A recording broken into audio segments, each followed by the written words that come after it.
Hi there. I just realised I'm live there. I'm Laura Lucas, and I'm going to talk to you today about how I've manifested my dream house. I'm not in it yet, but you'll learn the whole story very shortly. Just before I dive right into it, I just want to share just a tiny little bit about me. I've got loads more to say, um, but I'll be doing that over time as I put more videos onto the channel, and kind of get them in more of a logical order, if you like. But it's important to just get started and to start with what's on your heart and what's on your mind in the moment. And I'm going to share the whole story of how I manifested this house. But there's a couple of key aspects I want to focus on that I had previously found difficult in the manifestation process. And the reason I found them difficult is because I'm someone who's always been a bit of an overachiever, a bit of a control freak who pushes and forces and makes things happen. And I know a lot of us are like that. And over the last few years, I've gone through a process where I have let that go. Um, I feel like I was always chasing after the next goal.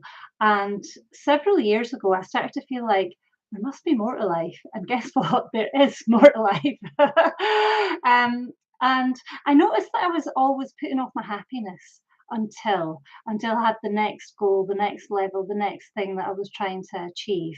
And it's a few years ago now that I've started to just let myself be happy now, even if my life's not perfect. And I've found through that process, my life's got better and better, and it's more me, and I more feel like I'm living my real life.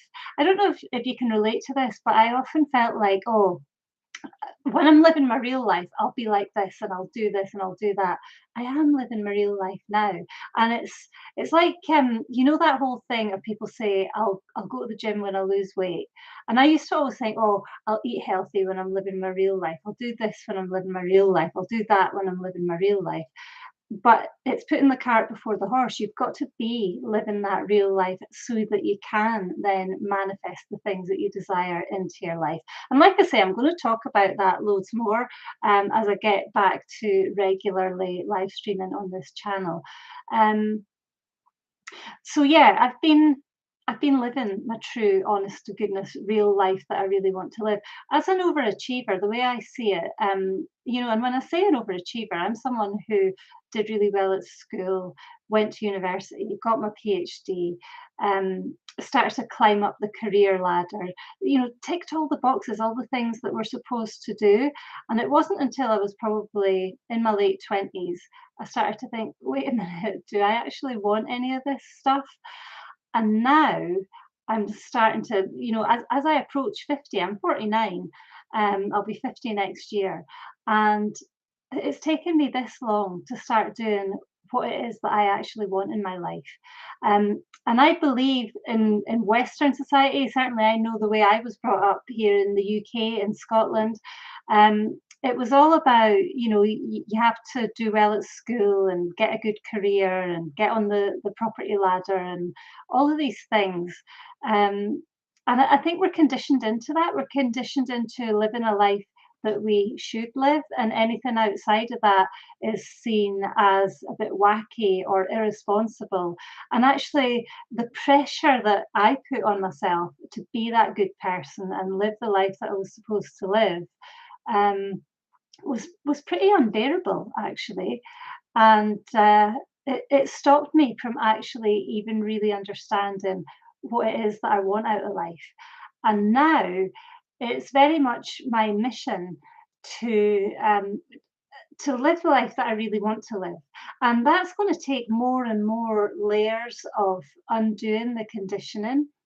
Um, and it's probably going to take me the rest of my life. I'll never get there. I think that there's always going to be another layer, but it's very much my message is we get to live the life that we want. And people say just be yourself. You hear it all the time. It's a real throwaway statement, but it's actually not that easy to be your real self when you are deep in that conditioning, and you probably don't even know who your real self is and what your real self wants. And that's the journey I've been on all my life really, because much as I was the good girl overachiever, there was always something pulling me towards something deeper and something that I really wanted. Um, and like I say, I don't feel like I'm completely there yet or I've made it, but I've certainly moved through enough of it to be really consciously building the life that I really want now, not the life that I think I should be living in any way, shape, or form, or that anyone is telling me to live that way. So that's just a little bit about me and my background and kind of the mission, the overachievers rehab being my thing. And I honestly feel like I have more or less recovered from that, but there's always going to be more recovery to do. So, with that aside, let me share this story about manifesting the dream house. And I'm going to, like I say, I'm going to focus on a couple of things that I always found really hard. So, the background to this is I separated from my ex husband a few years ago and was still living in the family home with my two little girls.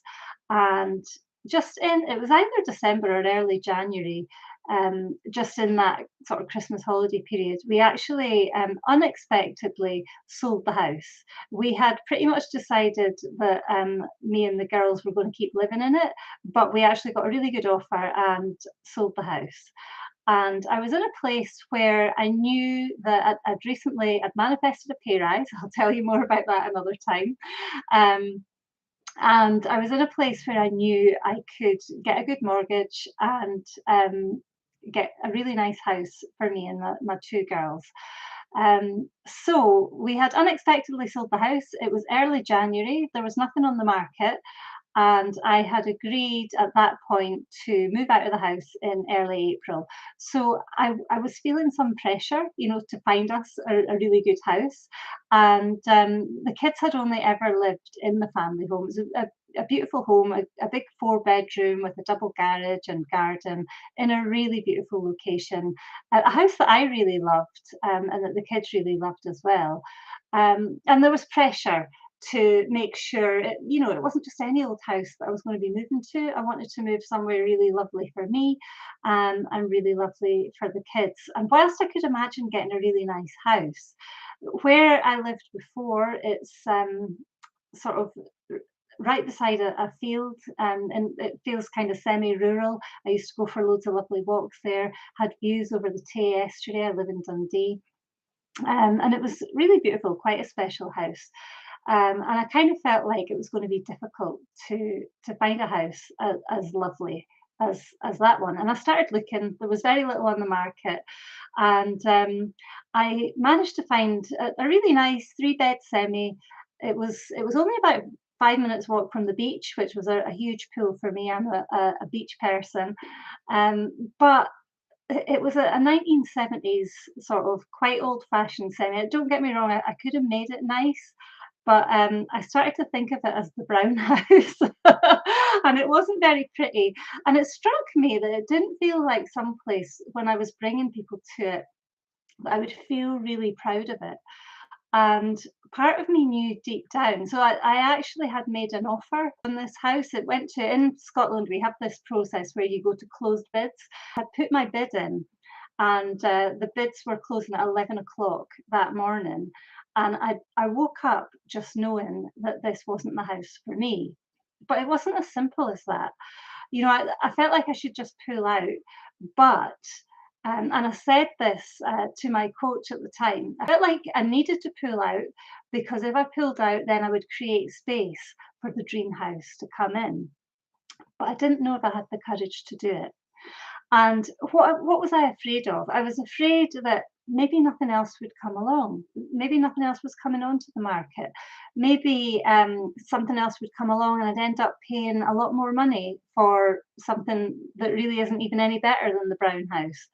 Or, maybe the market would go crazy and I wouldn't be able to afford anything good. I was really scared of all of these things. I was scared of losing out. And even more than being scared of losing out, I was scared of being seen to have been irresponsible, to have been stupid, to have had a good thing and let it go. I was really, really scared of missing out and what that would mean about me as a mum. I've separated, I've let go of the family home, and now I've not even been able to get a good, sensible house. I felt like I wasn't being sensible, like I wasn't being a good person, everything that I've described. But I knew I had to find the courage, and I knew that if I did find the courage to say no to what would have done, if I found the courage not to settle, that I would bring in the dream house. I knew that, but I was still scared because, how do you really know, especially if you're a control freak and overachiever? Um, so I did something very specific in order to be able to find the courage to do that. And what I did was remember that actually, even if I let go of the brown house and nothing good came up and it came to moving out time and I didn't have anything lined up, I remembered that actually I'd be able to handle that. I would be okay. I could find a place to rent temporarily. I could I could deal with the disappointment, even if house prices went up and I wasn't able to afford what I really wanted at that time. I knew that something would come along. So partly it was me having faith and trust in myself because I'm pretty capable. I've managed to keep two kids alive for 12 years, well, 10 and 12 years. I've managed through life until this age. I've survived. I've done pretty well. I'm pretty resourceful. I can handle things. So remembering that took the pressure off to quickly find something else, to go from the brown house and latch onto something else. I was latching onto the brown house from this fear, and it was that realization that I didn't need to, because whatever happened, I would handle it. And that knowing that I would handle it, it's taken time to develop that knowing. It's taken time to develop that level of trust in myself. It's taken time to develop trust in the universe to create and provide for me. Like I said, I manifested a pay rise at the tail end of last year. I've manifested lots of things throughout my life, but what I have also found is that after I manifest something good, I've tended to then shrink back and think, well, I can't rely on that forever. I have to be responsible. I have to make it happen. Um, and I've not been able to be in that relaxed state. I've not been able to stay open to receiving something possibly better than I could have imagined by allowing. You have to be in a space where you're ready to allow. So the first step was realizing that whatever happened, I could trust myself and I didn't have anything specific I was hanging up on. The next thing was really getting in tune with what it was I wanted in a house, not latching onto one specific house, but thinking about what I wanted in a house. So I knew the area, I knew I wanted to be in the catchment area of the secondary school that my eldest daughter is in. It's a beautiful area in a lovely part of Dundee that's very sought after and one of the most expensive areas. But that's what I wanted because that's where we live. That this is where we want to live. This is where our life is. I could move out somewhere else and it would be cheaper, but this is where our life is. So I wanted it. I knew I wanted it to have 3 bedrooms. I knew I wanted it to have space for me to work from home. I knew I wanted it to have outside space. I wanted to feel proud of it. And this was the piece I thought I couldn't get. I wanted it to be in a really beautiful environment, like the last house I had. So the last house I had was in a very specific environment. It was up a hill with beautiful views and near to fields that I used to walk in. And I didn't know, how I was going to be able to get that on my budget. I didn't know that there was anything like that in the area. It was also a sort of modern housing development and just a really nice environment to bring up families in. So those were the criteria. And I feel like after I had let go of wanting something specific, after I had been able to let go control because I trusted myself no matter what, um, and once I set those criteria, I feel like I was beginning to call it in. And where I would have then tripped up in the past would have been obsessing over what I was looking for and going out there and trying to control it, going out and trawling every website trying to find what I'm looking for, just getting really obsessive, trying to push and force and make it happen. But I also knew that that wouldn't work. I had to just get on and live my life and relax.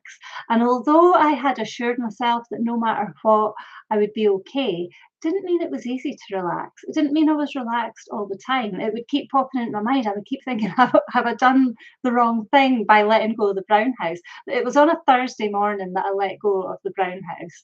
And I can remember waking up on the Friday morning wondering if I was going to live to regret it. But all the time when those things were coming into my mind, I just kept reminding myself that I knew I was doing the right thing. I knew that in order to get what I really wanted, I had to not settle. I had to open myself up to the possibility that everything I wanted was available to me and could come to me if I could have the faith and if I could relax. So I just kept reminding myself of that, reminding myself that, I hadn't just let go of what would have been a good, sensible, solid, secure family home for us for no reason. I'd done it because I knew there was something better out there for us. Um, so I kept reminding myself of that. I kept having these moments and just kept going back to it, reminding myself, reminding myself. And then I went for a swim on the Saturday morning, and I kept tuning in and focusing on the things that I wanted in a house and how happy I would be to live in an environment like that again in my new house. Um, and I did keep having the doubts and the fears come up, and I just kept reminding myself, kept going back to it. So this was Saturday morning. I went home after my swim. My mum was at my house. We were having some lunch and just having a chat about, just chatting away in general. And my phone rang. The phone rang, and it was the sales exec from a show house I had recently been to see. And when I went to see that show house, so I first went to see those show houses. They were very nearby. They were over the fields I used to walk in from my old house, just across the fields there. And I knew there was a development there, but in my mind, they were. So I was looking for a three-bedroom house, and I didn't think I could afford anything in that development. I thought they were all bigger, 4 and 5 bedroom houses. But for some reason, I went along and I had a look, and I chatted to the sales guy, and at that time, there was nothing available on the development in my criteria and what I could afford and what I wanted, the size of house that I wanted. And I gave him my details, just in case anything came up, never really thinking anything about it. And honestly, I'd forgotten about it. I'd put it out of my mind. In my mind, it was a closed door. I'd gone and checked it out. It wasn't available. Well, this was the guy telling me that the house type I wanted, someone had pulled out and one had become available. And oh my goodness, you should have seen that phone call. I was like, oh my God. I said to him, don't phone anyone else. I can be there in 15 minutes. I'm coming along. I'll sign today because they're beautiful houses.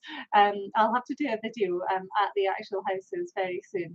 Um, so I went along. He actually had to calm me down a bit. He was like, "No, I've got someone else coming in. Just wait an hour and then come along." So off I went. Um, well, I went and got myself dressed in a nice dress, and I'd recently bought my one of my dream cars, which is a lovely big yellow Jeep. And I felt great rocking up to this appointment to go and find out about this house, and I did. I went and signed for the house there and then. A house that I didn't know was available, that I wouldn't have got it if I'd gone ahead with the brown house. I would have settled. I would have got something that something that I wasn't didn't feel particularly proud of. Don't get me wrong, I would have made it nice, but this is my house. It's meant to be. It's for me. I'm not in it yet. This isn't the house. It's still being built, and it'll be ready in a month or so, a couple of months' time. And we're renting a place in between times because guess what? Even though it wasn't available exactly when I wanted it, I could handle that. And I've actually manifested a really beautiful house to rent, and I'll tell you the story about that another time. But I just really wanted to share that story with you about how when you're manifesting, it's not about just laser focusing on the thing you want and obsessing about it all the time. It's actually about knowing what you want, and I think having the criteria without being attached to exactly how and where and what type of house it was going to be. I think that really helped hold loosely to it. And being able to actually just relax and get on with your life instead of waiting for it to happen all the time is really important. And what I really wanted to come on and share today was what it was that actually enabled me to have that faith, because I was scared. Um, and I knew that the things that I was scared of was more about what I would make it mean about me if I didn't get that house, what I would make it mean about me as a mother, what I would make it mean about me as an individual. If I lost out on that house and didn't get a good house, I'd be judging myself as a bit of a loser, as someone who wasn't very sensible and hadn't really thought sensibly about creating a secure home for my kids. But none of that was true. Actually, all I would have done was settled for something that wasn't quite what I wanted, and that's been a pattern for me throughout my life. Um, getting something that's good and that looks good and that everyone else thinks is good, but actually isn't exactly what I wanted. So what I really wanted to share with you today was exactly what I did to be able to overcome that fear. Because let's face it, as an overachiever, I could have just pushed myself through and white knuckled it until something happened. But actually, you need to be able to let go and relax. And it just feels much nicer to be able to let go and relax and let these things happen. And the thing that I did was realize that no matter what, that I could handle it, that I could handle the housing situation. I would find something for my kids, whether it be temporary, whether it be permanent. And actually, not just that I could handle it, that I trust myself to find something really nice for us. Um, and also, I could handle the disappointment if later on the housing market changed and I was thinking, oh, actually the brown house was better than anything else that's out there. I could handle that disappointment and I could create something better out of that. It didn't have to be my truth. Um, so that's what I wanted to share today. And if you're in a place where you're always trying to control things that you're trying to get and you find it difficult to let go, difficult to have that faith, I want you to focus on finding that trust in yourself, knowing that you can handle things no matter what. Think about examples of times when you have done that. Also, your trust in the universe, of how you've managed to co-create things with the universe in the past, how things have come out of the blue, like my house did. I've got lots of other examples from the past, and that's my message to you. That if you're someone who is always controlling, finds it difficult to let go, it's because you don't trust yourself. It's because you don't trust the universe. Build those things. Build the trust in yourself. Build the trust in the universe. Accept where you are and know that you get to co-create the perfect solution for you and you do not have to settle. And that's all I wanted to say today. There's going to be lots more on my channel, but I just really wanted to get started and I was inspired with this particular slant on this manifesting story. Oh, here comes the dog and the children, so I better go. Thanks very much. Bye.